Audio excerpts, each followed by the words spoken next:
Hey guys, Keaton here with TechSmart, and the brand new Samsung Galaxy S5 was debuted a few weeks ago in New York City and at Mobile World Congress. Now it brings a lot of new features to the table, such as being IP67 certified, a 5.1-inch display, 4K video capabilities, and so much more. I definitely think it's a differentiating factor if you want to go ahead and upgrade from the Galaxy S4 to the Galaxy S5. And personally, I am very excited to go and check out the Galaxy S5. So without further ado, here are my top 7 favorite features in no particular order on the brand new Samsung Galaxy S5. So kicking it off, the Samsung Galaxy S5 is fast AF. No, literally, it has a fast autofocus, which is 0.3 seconds, and that's crazy, especially when you're taking pictures rapidly and you want to make sure your subject's definitely in frame and it's crystal clear and it's not blurry, because every once in a while I'll take a blurry picture and it's just super annoying. So it features a 16 megapixel camera on the rear and a 2 megapixel camera on the front, and both of these cameras look fantastic. I wouldn't say it's much more of a noticeable upgrade that you could see from the Samsung Galaxy S4 with a 13 megapixel camera on the back, but it's definitely noticeable, and where it really shows is within the video side of the phone.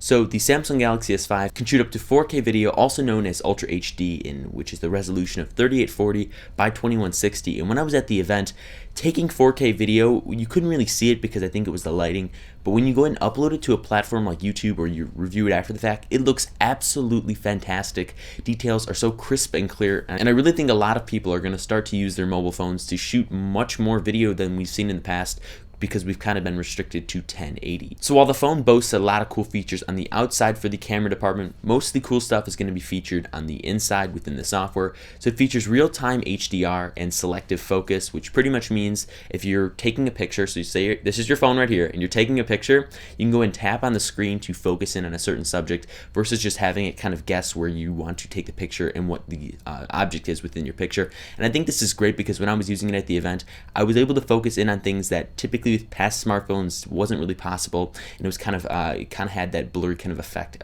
also known as bokeh in the background.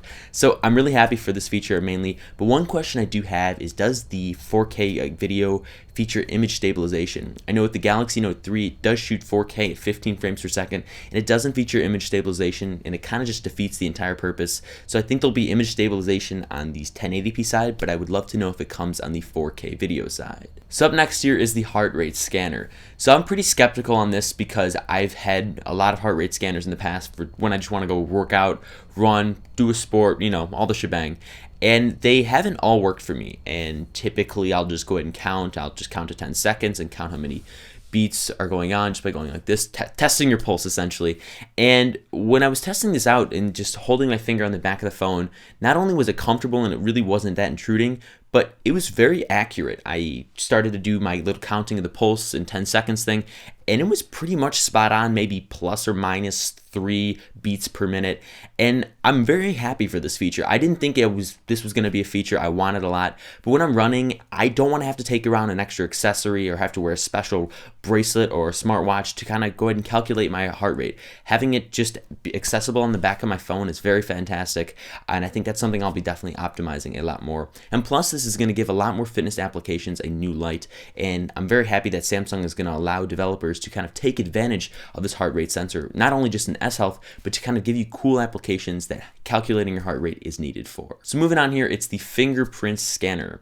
So we saw this on Apple's iPhone 5S, and this wasn't the first encounter we've had with a fingerprint scanner or just identifier, as it was found in the Motorola Atrix, and that's the earliest phone I can remember that did feature similar technology, and I think it worked pretty well. I had the phone, I owned the phone for about a month, and that's the greatest memory I could have with it. I don't really remember too much after I was able to get into the phone with the fingerprint scanner, but while using the phone, I felt that it wasn't as intruding as I initially went in there thinking, but I just cannot get over the fact that you have to swipe down on the home button to access it. I use an iPhone as my daily driver, at least as one of my daily drivers, and just being able to place my finger on the home button, it's a lot more seamless, and it's just so much more quicker than having to swipe down. Now that's just me. Maybe you're a person who likes to go and place their finger on the screen and then swipe down and access the home button.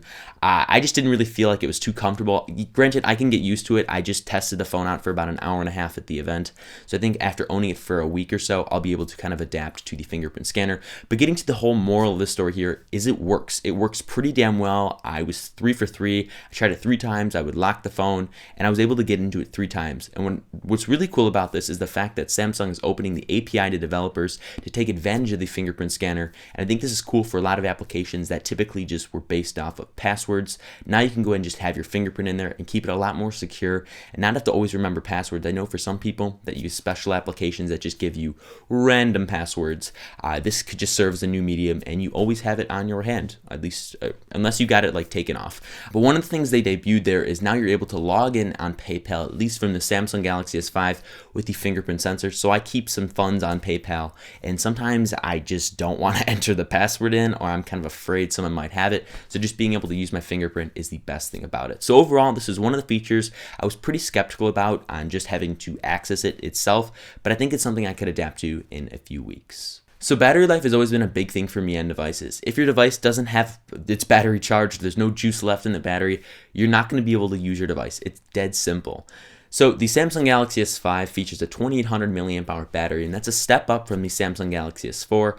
But keep in mind here, there are other smartphones on the market that feature a 3000 milliamp hour battery, and even in some cases higher than that, which is just absolutely ridiculous because you can actually start to use your phone for more than a day's worth of use. And that's more than 8 hours, because that's what I typically gauge a day's use, because that's my standard day. So while I think the battery life is kind of still limited on the Samsung products, at least just with the Galaxy S, fill in the number, I don't think it's horrible, but one of the cool features that they debuted there was ultra power saving mode. So what this does is instead of emitting all the pixels to certain colors just to be able to access like the dialer or just certain features, it actually will switch that around and convert them to just black and white and make it an e-ink display. So this will not only save you battery life, but if you only have a few % battery left and you need to go and make a call or send that text message asking for someone to go run to Best Buy and pick up a product, you can go ahead and do that because it will not be powering the display as heavily as it would be in full color. So overall, while I think the battery life has improved, I would like to see with the next edition for it to feature at least a 3000 milliamp hour battery. So this next feature is a feature we kind of could expect with the Samsung Galaxy S5, as a lot of smartphones, at least in the 2014 year, have become more rugged. So the fact that it is water resistant and IP67 certified is pretty fantastic. The 6 and IP67 certified means it's completely dust proof, and the 7 means it's water resistant from 15 centimeters up to 1 meters for 30 minutes. So while I'm not a person to go swimming with my iPhone or take it in the shower, this can now be possible. I wouldn't intentionally do it, but in case it does get wet at some point in time, you don't really have to fret. And I think this is cool. I like how it's dust proof, but the thing I'm not a big fan on is the fact that over the USB 3.0 charging port, there's a flap, and that's very cumbersome. And did I put the flap on and I got it wet? You always have to kind of do that double check, because if you submerge this in water or any type of substance and the flap wasn't on, you can pretty much bet your bottom dollar that that phone is just trashed. I know because I've done it before, and it's not fun trying to remember if the flap was on. And even with the Samsung Galaxy S4 Active and featured a similar flap, you're not always notified when the flap is closed, but with this model, the Samsung Galaxy S5, you'll know if the flap is closed, so that's nice. They've kind of bumped up that feature. But overall, I think the IP67 certification is kind of one of those nice-to-have features, not one of those essential need-to-have features on a new smartphone. So moving to one of my favorite features on this device, it's the display. So with the S4, we featured a similar technology as it was 1080p capable. And while I was really hoping for it to be a 2K display, I don't think it'll happen this year. Some smartphones are rolling out 2K displays, but it is a 5.1 inch Super AMOLED 1920 by 1080 display, and it looks absolutely magnificent. So the S4 featured a 4.99 inch display, and that's great and all, but the S5 features a 5.1 inch display. So for that extra 0.1 inches, I was able to actually optimize it to a lot of things I wasn't able to do on the S4, such as the camera. So when you're taking pictures, having a bigger viewfinder is nice because you're able to see all the detail in there, and you just don't ever ask yourself, how'd that little piece get into the photo when you weren't taking it with just a standard 4.99 inch viewfinder. I know it's a small little thing, but trust me, when you're taking pictures, a bigger viewfinder is always better, as long as the megapixel count can cooperate. So overall, I'm a big fan of the display on the device, and I definitely think it's probably my #1 most wanted feature on any device, just to have a nice big bright display and have the size of it be nice and pleasant. So rounding out the video here, and this is one of the features a lot of consumers really focus on, it's the hardware. So instead of a slimy, slippery back we had with the Samsung Galaxy S4, we have a sort of semi-perforated leatherette backing, but it's not the exact same backing that we do find on the Galaxy Note 3. It's got this nice premium feel that does feel a lot better than the plastic, but it doesn't feel like real leather, so there's a plus to that because that would feel really weird on a smartphone. But I just felt like when I was holding it in my hands, it felt a lot more solid than the S4 did, and that was something I truly do notice on a phone. When I pick the phone up with the HTC One, for example, I kind of just have this trigger in my head that when it's made out of metal, it feels solid. But when it's made out of plastic, it doesn't feel as solid. But with Samsung's leatherette backing, I kind of tricked my mind into thinking that this phone felt really solid. And trust me, it does in the hand, and I don't think I would complain about it as a consumer because it will hide those minor scratches you get, and it's definitely fingerprint proof over the Samsung Galaxy S4's plastic backing. So moving on from there, it's the colors. People always want to know about the colors. So the 4 they debuted there, and we'll kind of go on to this in just a little bit. They debuted black, white, blue, which is the most normal looking alongside with the white, and then they released a gold, which again looks like a complete band-aid, but on Samsung's website the gold one is nowhere to be found on there, so maybe they revoked it completely. I wanted to get it because it looked like a band-aid, and what's cooler than a band-aid looking smartphone?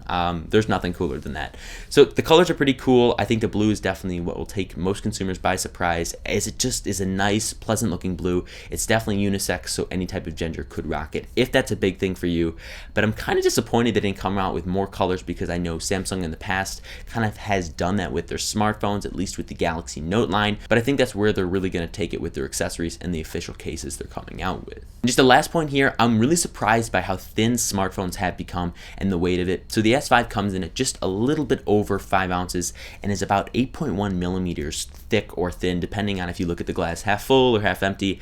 And it feels great in the hands. That's all I'm really trying to tell you guys here. It has a nice weight to it to where it feels solid. It doesn't feel cheap, especially with the backing, and it's very thin, so it's going to fit into a pocket nicely, and it's not going to feel like you're holding a brick for a phone. Thank you guys so much for watching this video where we discussed my top 7/best features on the Samsung Galaxy S5. If you guys enjoyed this video, go ahead and drop me a like down below and drop me a comment down below letting me know if any of these features are in your top list of things when you are looking to buy a smartphone, because I truly do think the Samsung Galaxy S5 has a lot to bring to the table in the 2014 market. Go ahead and subscribe to the channel to be updated when we produce a brand new video, and trust me, we have a lot of Samsung Galaxy S5 coverage coming your way, so just subscribe, and there's a link right below that like button, and you'll be notified when I produce a brand new video. Thank you guys once again, and I look forward to seeing you in my next video. Bye bye.